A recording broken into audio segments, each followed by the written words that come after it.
Mayong adlaw kaniyong tanan, sab kita sa laing hugna sa atong segment programa sa Facebook ug sa YouTube. Itanong mo kay Clusas, Biblia ang modiskas. I would like to impart one of the doctrines of our Roman Catholic Church. This is all about pangumpisan. Is it biblical nga moduol ta ngadto sa pari aron isugid ang atong kasalanan? Sumala sa daang testamento, Ecclesiastes 5:6, isugid sa pari sa Dios ang imong kasalanan.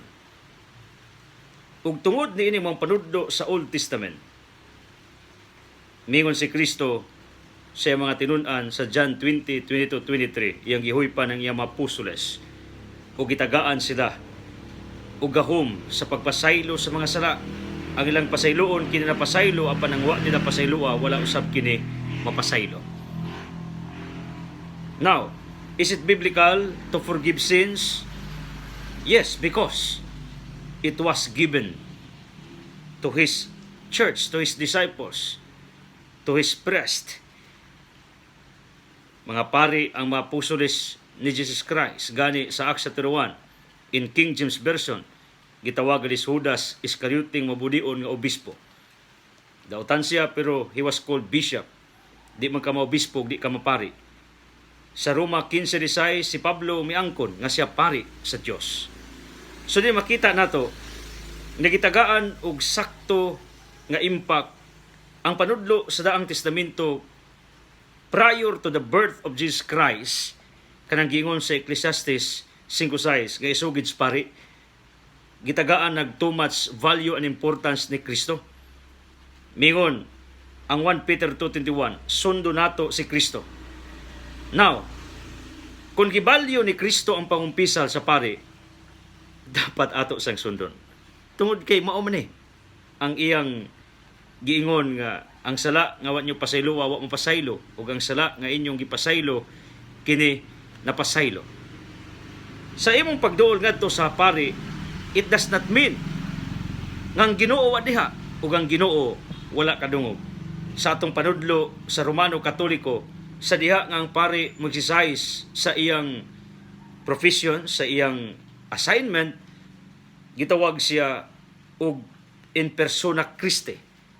Kibali di na siya as the human priest, but Jesus Himself. Na-transform siya ngadto ni Kristo. Sa niyang magsisay siya sa mga sakramento, magmisa, magpakumpisal, magbunyag, magdihog sa masakiton. Because technically, preaching and exercising the sacraments is not a job of any person on this earth. It's the job of Jesus Christ. Ang mga pari gihimo lamang nga mga partakers. So dinhi makita nato nga kung si Kristo mihatag og too much value and importance sa pangumpisal, who are we to reject that? Who are we to denounce that? Not to follow that? Gani yung Pedro, sundo na to sa Kristo. Tungod kay not necessarily nga sa panahon gani nga mukumpisal ka, ang Ginoo wa diha. Samara nga ngadto sa Ginoo ka mikumpisal. Tungod kay ang pari is transformed into the person of Christ. Do you know nga kining practice sa pangumpisal mao sa ang gibuhat sa malaing reliyon? Ang kalainan dra, ang ilang mga pastors, ministros are not forgiving sins because they don't believe that power. Pero kitas Iglesia Katolika, Apostolika Romana, naa niya ang absolution of sins. Nga mayroong pari sa gahom nga giatag kanako sa simbahan, ako gapasaylo sa imong mga kasalanan. Ug mauni ang gigamit nga panudlo, baruganan sa Iglesia Katolika, that confession is very biblical. Not only an invention, but it was really a practice even in the Old Testament. And it was continued in time of Jesus Christ. Mao nang dapat muadto tas pari mangumpisal ta tungod kay matod Santiago 5 ipatawag ang pangulo sa iglesia ug siya magadihog sa masakiton sa gahom nga gihatag sa iya ug ang maong masakiton magasugid siyang kasalanan. So dinhi, it's a practice in time of the apostles ang pagsugid sa sala. Matod pa nila ditso kunos Ginoo. Pero they don't notice this, that even in the practice of other religions, muadtos las ng ministro sa ilang mga leaders, unya musumbong sa ilang kasalanan. Ug ang ilang mga ministro, mga pastors, mutambag sa ilang mga sakop nga nakabuhat og kasalanan. Kitang Katoliko ato sa nang gibuhat nga magtutuo mo duol sa pari, ug ang pari mohatag og tambag. Pero ang dakong kalainan tungod kay dunay gahom ang pari sa pagpasaylo og sala. Rason tungod kay ang pari, as what I've said, he's no longer the human being, but he becomes in persona Christi. He becomes like Jesus Christ on this earth. Matod sa Matthew chapter 18, ngang inyong itugot diri sa yuta, itugot sa langit, ang inyong idili diri sa yuta, idili sa langit. Ug mao ni ang rason nga kung unsa may imong kasalanan, muduol ta ngadto sa mga lagad sa Ginoo, ngadto sa makaparian. Tungod kay once ang pari moingon, you are now forgiven, you are forgiven in heaven. And if a certain priest does not give you absolution, you are not absolved in heaven. That's the authority, that's the power vested to His church, to His clergy, gikan ni Jesus Christ. Pero as what I believe, walay sala nga di mapasaylo. No instance nga obispo or pari dili mohatag sa absolution tungod sa mercies Ginoo. Maybe dunay mga individual cases, isolated cases, nga moingon ang pari tagaan ti kag absolution if you will stop this, if you will not do this anymore, or if you will give up this, if you will surrender this. Pero as far as I'm concerned, to our belief, to our sacrament, which is about confession, tanan ginapasaylo kay matod sa Isaiah 1:18, walay kasalaanan bisag unsa na kapuwa nga dili kayang papution sama sa kaputi sa balhibo sa ting karnero. Tungod sa kadako sa gugmas Ginoo. Someone asked me, di ba Brother Edsel, kining pagpasaylo sa sala can invite the believers of that to commit more sins because they believe nga naay sakramento sa kumpisalan? The answer, maybe yes or maybe no. Ngano, tungod kay si Pedro nangutana ni Kristo kung kapila namo pasayloong nakasala namo, si Kristo mitubag, makapito, pitoan kapito, theologically speaking, means endless forgiveness. So saan na nastaw kung iyang i-abuse ang mong sakramento? Pero bisag unsa kadako ng imong kasalanan, murara ginagtulpok sa dagom tungod sa kadako sa gugmas Ginoo. Ang iyang gugma halapad, mo nang naatay prayer sa 3 o'clock prayer sa Divine Mercy, Ocean of Love, Immeasurable Love, which is called Divine Mercy. Oasis of Love means tumuran sa gugma. Mo nang it's the fault of human being to abuse that sacrament. But actually, bisang pagkapila ka magbalik-balik og kumpisal, ang Dios mo pasaylo ng yapos imo tungod kay iyang panudlo ngadto ni Pedro ug sa iyang mga apostoles. Pasaylo ang nakasala ninyo or nakabuhat og kasalanan pituan kapito, meaning walay kinutuban nga pasaylos Ginoo. Ug nindot sa ni nga maong sakramento, tungod kay ang tao is given the privilege and opportunity to come closest to God. As what I told you, sa diyang ang pari magsisay sa sakramento, nahimo sang Kristo. Ug kining maong sakramento sa kumpisal, mao ang pinaka-right place where you will come closest to God.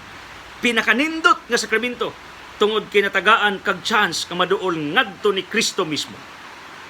Now, if we talk about this sacrament of confession, nga di na matagtao giimbitar, kapila man ka dapat mo kumpisal. Dunay practice ang mga santos, ilang gibuhat na once a month, ang uban once a week. Pero ako personally, nisuway kong kumpisal halos kada adlaw. Ang pari nako sa Alicia sa una, the one who supported me in my studies in college, iya kong giingnan, Edsel, you are abusing this sacrament. Edsel, it's not normal anymore in your mind because you are confessing daily. Kanabang mura kag psychotic mo, makasa lang kagamay.